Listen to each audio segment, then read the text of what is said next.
کلیتن کے معنی آتے ہیں کالج، اور تلمیذن کے معنی آتے ہیں طالب علم۔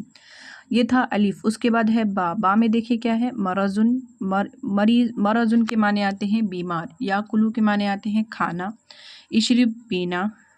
مشا، مشا کے معنی آتے ہیں چہل قدمی کرنا، اور یجوع کے معنی آتے ہیں بھوکا رہنا۔ غسل کے معنی آتے ہیں دھلنا۔ یحزم کے معنی آتے ہیں ملایا جانا۔ اجلس کے معنی ہیں بیٹھ۔ اس کے بعد جیم میں دیکھیں لکھا ہوا ہے للطبیبی، للطبیب کے معنی ڈاکٹر کے لیے۔ لا کے معنی آتے ہیں لیے۔ عند المریضی، مریض کے پاس۔ عندہ کے معنی پاس۔ الی المستشفی، مستشفی کے معنی اسپتال، میں نے اوپر پڑھایا ہے۔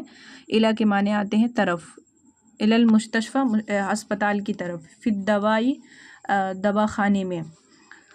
آگے دیکھیں وضاحت یہاں پر لکھا ہوا ہے، یہ ساری چیزیں آپ کو ڈیٹیلنگ میں یہاں پر مل ہی جائے گی آپ کے